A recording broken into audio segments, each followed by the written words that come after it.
तो my dear student, क्या आप भी क्लास 12 का स्टूडेंट हैं और 2026 में बिहार बोर्ड इंटर का एग्जाम देने वाले हैं।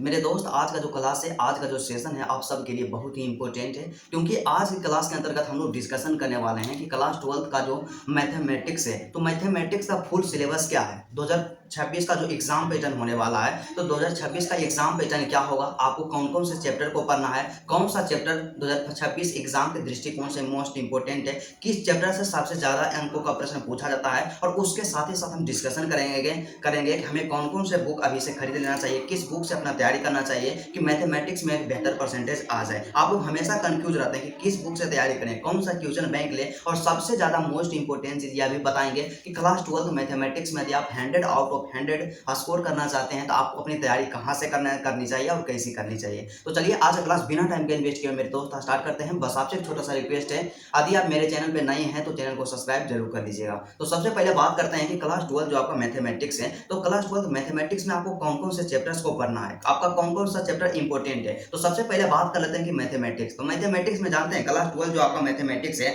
इसमें आपको दो बुक पढ़ना होता है। क्या होता है? दो किताब पढ़ना होता है, जो कि आपको पता होना चाहिए कि एनसीईआरटी जो होता है, बिहार बोर्ड एनसीईआरटी को फॉलो करता है। तो एनसीईआरटी के अनुसार देखा जाए तो आपको दो किताब होता है, इस तरह से रहेगा, भाग 1 या पार्ट 1, और उसके बाद दूसरा जो आपका किताब आएगा भाग 2 या पार्ट 2 करके आएगा किताब। तो इसमें जानते हैं मुख्य रूप से हम लोग यहाँ पे देखेंगे कि आपको कौन कौन से चैप्टर्स को यहाँ पे पढ़ना है। तो सबसे पहले बात करते हैं मेरे दोस्त, हम बिल्कुल यहाँ पे प्रूफ के साथ बात करेंगे।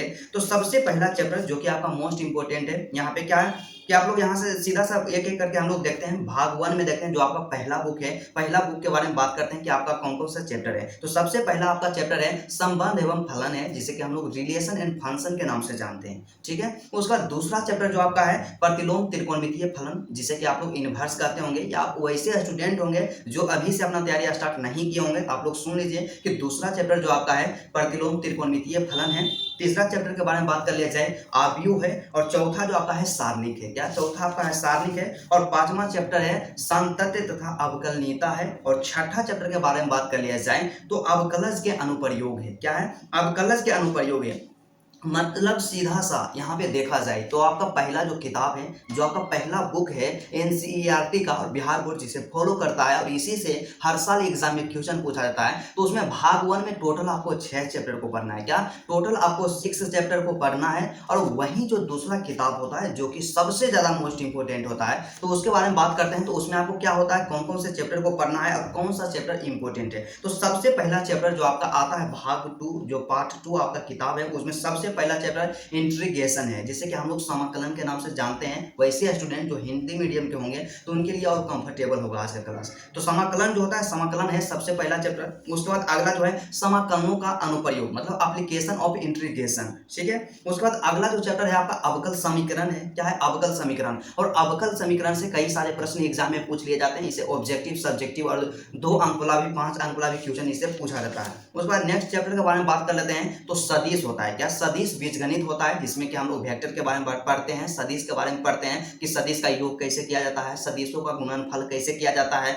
इस तरह से हम इसमें इस चैप्टर के अंतर्गत हम लोग देखेंगे। और उसके बाद अगला जो चैप्टर है आपका त्रिविमीय ज्यामिति, जिसे कि हम लोग 3D के नाम से जानते हैं। तो त्रिविमीय ज्यामिति के बारे में पढ़ना है कि त्रिविमीय ज्यामिति क्या है, इसमें क्या क्या होता है, पूरा डिटेल में आपको बताएंगे। और उसके बाद अगला जो चैप्टर होता है जिसे हम लोग रैखिक प्रोग्राम के नाम से जानते हैं, मतलब एलपी ग्राफ भी उसको हम कहते हैं। और सबसे लास्ट का जो चैप्टर है आपका प्रायिकता है। क्या प्रायिकता है? तो टोटल यदि बात किया जाए तो आपका क्लास 12 का जो मैथमेटिक्स है मेरे दोस्त, इसमें टोटल आपको 13 चैप्टर को पढ़ना है। और 13 चैप्टर तो हम समझ गए कि हमारे पास कौन कौन सा चैप्टर है, हम आपको बताएं, आप लोग नोट कर लीजिएगा, या आप लोग एनसीईआरटी का बुक लीजिएगा, उसमें पूरा चैप्टर आपका इंक्लूड रहेगा। लेकिन बात यहाँ पे करते हैं कि कौन सा चैप्टर यहाँ इंपॉर्टेंट है, कौन सा चैप्टर वीवीआई है जिसको हम पढ़ लेंगे, जिस पे हम ज्यादा ध्यान देंगे तो एग्जाम में एक भी क्वेश्चन नहीं छूटेगा, और मैथमेटिक्स में हम लोग आसानी पूर्वक 100 आउट ऑफ 100 स्कोर कर लेंगे। तो सबसे पहले बात करते हैं आपका जो किताब एक है, पहला किताब है, उसमें हम आपको बताते हैं कि कौन सा इंपॉर्टेंट है। तो सबसे पहला यहाँ पे आता है क्या, देखिए इसमें सबसे पहला चैप्टर है प्रतिलोम त्रिकोणमितीय फलन है। क्या प्रतिलोम त्रिकोणमितीय फलन? तो प्रतिलोम त्रिकोणमितीय फलन को आप लोग स्टार मार्क कर दीजिएगा, क्योंकि इनवर्स जो आपका चैप्टर है, प्रतिलोम त्रिकोणमितीय फलन जो आपका चैप्टर है इससे ऑब्जेक्टिव क्वेश्चन भी पूछा जाएगा और सब्जेक्टिव में भी 2 अंक वाला क्वेश्चन पूछा जाएगा, तो इसको महत्वपूर्ण कर दीजिएगा। उसके बाद अगला चैप्टर जो है आपका आव्यूह है, जिसे कि हम लोग मैट्रिक्स के नाम से जानते हैं। तो मैट्रिक्स जो चैप्टर है काफी मोस्ट इंपोर्टेंट है। हर एक साल मैट्रिक्स मतलब कि आव्यूह चैप्टर से कम 6 से 7 वो आपको ऑब्जेक्टिव प्रश्न पूछेगा। और उसके बाद इतना ही नहीं, क्या करेगा, सब्जेक्टिव क्वेश्चन में जब आप जाइएगा तो सब्जेक्टिव क्वेश्चन में 2 अंक वाला क्वेश्चन 2-3 को मैट्रिक्स से आपका रहेगा ही रहेगा, और 5 अंक वाला भी कभी कभी क्वेश्चन पूछ देता है। तो आप लोग यहाँ पे मैट्रिक्स जो होता है, जिसे कि हम लोग आव्यूह के नाम से जानते हैं, तो इसको भी इग्नोर नहीं कीजिएगा, इसको भी स्टार मार्क आप लोग कर दीजिएगा। उसके बाद अगला चैप्टर जो आपका है सारणिक है। क्या है, सारणिक। तो सारणिक से क्या होता है, ऑब्जेक्टिव पूछेगा 5 से 6 को क्वेश्चन, यहाँ पे सब्जेक्टिव में भी 2 अंक वाला 2-3 को क्वेश्चन पूछेगा। और वही बात करते हैं कि 5 अंक वाला, तो सारणिक जो आपका चैप्टर है ना, तो सारणिक से हर एक साल आप लोग प्रीवियस ईयर का पेपर उठा करके देख लीजिएगा, प्रत्येक साल एग्जाम में एक ना एक क्वेश्चन जरूर पूछा जाता है, 5 अंक वाला क्वेश्चन। तो सारणिक को, जिसे कि हम लोग डिटरमिनेंट्स के नाम से जानते हैं, तो इसको आप लोग स्किप नहीं कीजिएगा, इसको कंप्लीट जरूर कर लीजिएगा, ठीक है। उसके बाद अगला जो है संतत्य तथा अवकलनीयता है, जिससे कि हम लोग अवकलन के नाम से भी जानते हैं, तो इसको आपको कंप्लीट करना है। मोस्ट इंपोर्टेंट क्वेश्चन है, ऑब्जेक्टिव प्रचुर मात्रा में पूछा जाएगा। यहाँ पे समझिए कि इस चैप्टर जो यहाँ पे है ना, कम से कम 8 से 10 ऑब्जेक्टिव हर साल पूछा जाता है, और इससे सब्जेक्टिव में 2 अंक वाला भी क्वेश्चन पूछेगा और 5 अंक वाला भी क्वेश्चन पूछा जाएगा। तो इसलिए अवकलन को, मतलब संतत्य तथा अवकलनीयता को कभी भी स्किप नहीं करना है। मोस्ट इंपोर्टेंट चैप्टर है, इतना चीज आपको ध्यान रखना है पहला बुक में। और वही दूसरा किताब के बारे में बात कर लेते हैं, आप लोग नोट करते जाइएगा, या आपके पास जो किताब होगा उसमें आप लोग टिक करते जाइएगा, ठीक है। तो बात करते हैं कि दूसरा जो आपका किताब है पार्ट 2 मतलब भाग 2 है, तो उसमें सबसे पहला चैप्टर जो आपका आता है समाकलन। क्या, समाकलन जो आता है मोस्ट इंपोर्टेंट चैप्टर है, और समाकलन को आप स्किप करते हैं तो समझिए अपने पैर पे आप कुल्हाड़ी मारते हैं, क्योंकि समाकलन से इतना क्वेश्चन पूछा जाता है जिसका आप लोग उम्मीद भी नहीं कर सकते। समाकलन से क्या होगा, ऑब्जेक्टिव 10 से 15 को ऑब्जेक्टिव पूछेगा, मिनिमम समझिए 10 ऑब्जेक्टिव जरूर पूछेगा, 2 अंक वाला क्वेश्चन 3-4 को जरूर पूछेगा, और 5 अंक वाला क्वेश्चन के बारे में बात कर लिया जाए तो 3 से 4 क्वेश्चन तो सिर्फ समाकलन से ही रहता है। कम कम समझिए ना कि हर एक साल समाकलन से क्या होता है, 3 से 4 क्वेश्चन 5 अंक वाला पूछा जाता है। और आप लोग क्या कीजिएगा, प्रीवियस ईयर का जो आपका होगा पेपर होगा उसको देख लीजिएगा, उसमें जरूर आपका क्या होगा, समाकलन से क्वेश्चन रहेगा। तो समाकलन को आपको ध्यान में रखना होगा, समाकलन को कभी भी स्किप नहीं करना है, आपके लिए बेहतर है। और इस पे आप कमांड कर लेते हैं, इस पे आप कंट्रोल कर लेते हैं, तो आपको एग्जाम में बेहतर परसेंटेज स्कोर करने से कोई नहीं रोक सकता। क्योंकि कहा जाता है कि आप लोग क्या करते हैं, मिस्टेक आप लोग गलती क्या करते हैं कि सिर्फ पढ़ना स्टार्ट कर देते हैं, लेकिन पढ़ाई के साथ साथ जरूरी है कि एक सही डायरेक्शन का होना, क्योंकि जब तक हम डायरेक्शन में मेहनत नहीं करेंगे तब तक हमें एक बेहतर परसेंटेज नहीं आएगा। क्योंकि इसलिए आपको जानना चाहिए, आपको समझना चाहिए कि आपका सिलेबस क्या है, आपका एग्जाम क्या है, एग्जाम पैटर्न क्या है, आपको कौन कौन से चैप्टर को पढ़ना है, और कौन सा चैप्टर जो है आपके एग्जाम के दृष्टिकोण से महत्वपूर्ण है। तो चलिए समाकलन को इंपोर्टेंट कर लीजिएगा, जो आपका इंटीग्रेशन होता है। उसके बाद अगला जो आपका चैप्टर आता है अवकल समीकरण आता है। क्या आता है, अवकल समीकरण आता है। तो अवकल समीकरण को भी मोस्ट इंपोर्टेंट कर दीजिएगा, इससे भी क्वेश्चन पूछा जाएगा। और नेक्स्ट चैप्टर के बारे में बात कर लेते हैं, तो सदिश हो गया, जिसे कि हम लोग वेक्टर कहते हैं, सदिश भी इंपॉर्टेंट है। फिर नेक्स्ट चैप्टर आपका 3D हो गया, त्रिविमीय ज्यामिति हो गया, इसको भी यहाँ पे इंपॉर्टेंट कर दीजिएगा। और अगला जो यहाँ पे आपका चैप्टर है रैखिक प्रोग्राम है, मतलब 5 अंक वाला जो आपका ग्राफ पूछा जाएगा ना, हर साल एगो ग्राफ पूछेगा, तो ग्राफ भी इसको थोड़ा सा ध्यान में रखिएगा। इतना चैप्टर जो हम बताए हैं, आपका भाग 1 बुक या भाग 2 बुक कोई भी किताब है, अब दोनों में से जितना जितना चैप्टर बताए हैं उसको आप लोग स्टार जरूर मार्क कर दीजिएगा, एग्जाम में उसे क्वेश्चन पूछा जाएगा। क्योंकि हम क्या कहें कि क्लास 12 का एग्जाम दे चुके हैं और कई वर्षों से लगातार यहाँ पे स्टूडेंट को गाइड करते आ रहे हैं, पढ़ाते आ रहे हैं, इसलिए अनुभव है। इसलिए यहाँ पे क्या है, आप लोग उस चैप्टर को आप लोग इंपोर्टेंट जरूर कर लीजिएगा। तो चलिए हम लोग समझ गए कि हमें हमारा सिलेबस क्या है, हमें कौन कौन से चैप्टर्स को पढ़ना है, उसके बाद कौन सा चैप्टर हमारे एग्जाम के दृष्टिकोण से महत्वपूर्ण है। अब बात हम लोग करेंगे कि क्लास 12 मैथमेटिक्स में अधिक बेहतर अंक हमें चाहिए, तो हमें कौन से किताब को फॉलो करना चाहिए। क्योंकि कई ऐसे मेरे भाई होते हैं, मेरे दोस्त होते हैं जो कंफ्यूज रहते हैं कि डॉक्टर केसी सिन्हा किताब से हम पढ़ेंगे ज़्यादा बेहतर रहेगा, एनसीईआरटी से पढ़ें कि डॉक्टर केसी सिन्हा से पढ़ें। इस चीज़ में काफ़ी परेशान रहते हैं, और हम भी शुरुआत के समय में परेशान थे। तो आपको सीधा सा बताते हैं कि देखिए, यदि आप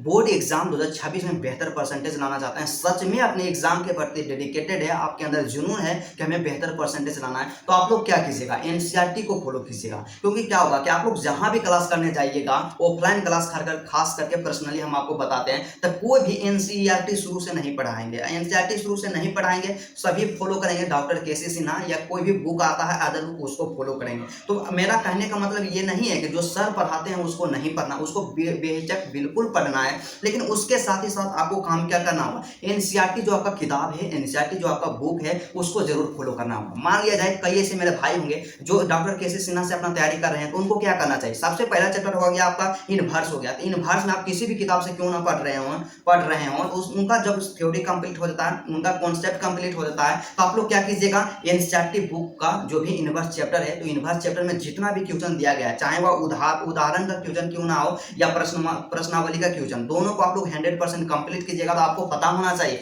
कि एग्जाम जो हुआ है 2011 से लेकर के 2024 या 25 तक जो एग्जाम हुआ है, उसमें बिहार बोर्ड जितना भी क्वेश्चन पूछा है, टोटल क्वेश्चन आपका एनसीईआरटी बुक से है, और एनसीईआरटी बुक से कभी भी बाहर नहीं पूछता। तो मेरे तरफ से यही सॉल्यूशन रहेगा कि आप लोग सिर्फ एनसीईआरटी को पढ़ लीजिएगा, नहीं, एनसीईआरटी से बाहर नहीं आएगा। एनसीईआरटी आपके लिए काफी है, तो आप लोग किताब में क्या कीजिएगा, एनसीईआरटी बुक, एनसीईआरटी किताब जरूर ले लीजिएगा। और दूसरा किताब के बारे में बात करते हैं, तो दूसरा जो होता है ना, आप एक क्वेश्चन बैंक ले लीजिएगा। क्वेश्चन बैंक ले लीजिएगा, क्योंकि क्वेश्चन बैंक इसलिए लीजिएगा कि क्वेश्चन बैंक आपके पास रहेगा, उससे अनुभव होगा कि एग्जाम में क्वेश्चन किस तरह से पूछा जा रहा है, हमें क्या क्या चीज पे ज्यादा ध्यान देना चाहिए। और उसके बाद दूसरा काम तो यहाँ पे क्या करना होगा, जैसे एक चैप्टर आपका खत्म हो गया, मैट्रिक्स खत्म हो गया, जैसे कि हम लोग क्या कहते हैं, आव्यूह कहते हैं, तो आव्यूह चैप्टर मान लीजिए आपका खत्म हो गया, उसका पूरा कॉन्सेप्ट क्लियर है, आप लोग एनसीईआरटी क्वेश्चन का भी सोल्यूशन कर लिए, तो आप लोग क्या कीजिएगा, वैसा क्वेश्चन बैंक लीजिएगा जिसमें कि क्वेश्चन चैप्टर वाइज दिया हुआ रहता है। तो आप लोग क्वेश्चन बैंक में आव्यूह चैप्टर निकालिएगा, और आव्यूह में देखिएगा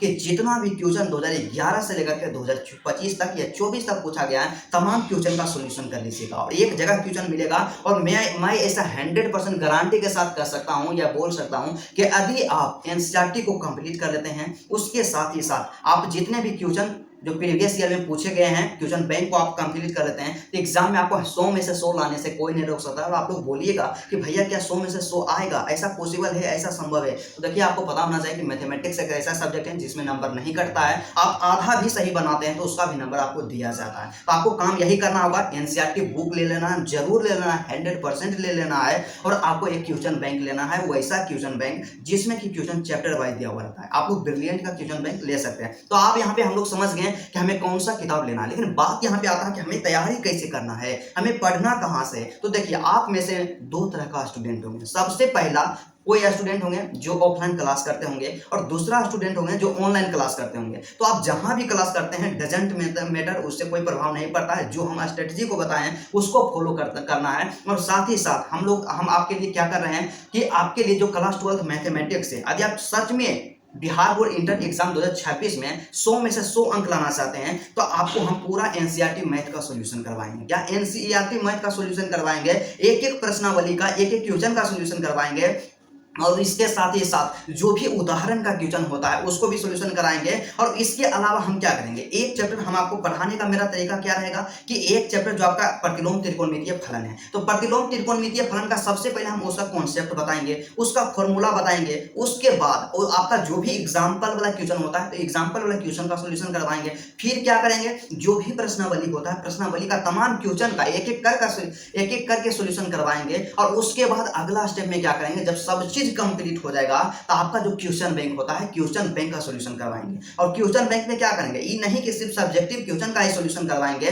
ऑब्जेक्टिव का भी सॉल्यूशन करवाएंगे। और जितना सॉल्यूशन करवाएंगे, जितना बताएंगे, आप उतना कर लीजिएगा, नहीं एग्जाम में 100% आप लोग अच्छा परसेंटेज स्कोर कर सकते हैं। और आप लोग कहते हैं कि मैथमेटिक्स जो होता है बिल्कुल हार्ड सब्जेक्ट होता है, सिर्फ आप पढ़ने के लिए तैयार रहिए, सिर्फ आप सीखने के लिए तैयार रहिए, बाकी सिखाना, समझाना और पढ़ाना मेरा जिम्मेदारी है। अब मैं 100% बोल सकता हूं कि जिस तरह से हम समझाएंगे, एग्जाम में आपको किसी भी प्रकार का कोई भी दिक्कत नहीं होगा, आपका पूरा सिलेबस खत्म किया जाएगा। और इसके लिए आप लोग सोच रहे होंगे कि कितना पैसा लगेगा, कितना पैसा का बैच आएगा यहाँ पे, तो आपको किसी भी प्रकार का कोई भी चार्ज नहीं देना पड़ेगा। पूरा जो कोर्स होगा फ्री ऑफ कॉस्ट होगा। बस आप सिर्फ क्या कीजिएगा, यदि आप मेरे चैनल पे नए हैं तो चैनल को सब्सक्राइब जरूर कर लीजिएगा। तो चलिए, मुझे उम्मीद है, मुझे विश्वास है कि आप लोग 100% समझ गए होंगे कि क्लास 12 मैथमेटिक्स का तैयारी कैसे करना है, कहाँ से तैयारी करना है और किस तरह से तैयारी करना है। तो चलिए, आज क्लास यहीं तक रहता है, फिर आपसे मिलते हैं नेक्स्ट वीडियो में और नेक्स्ट टॉपिक के साथ।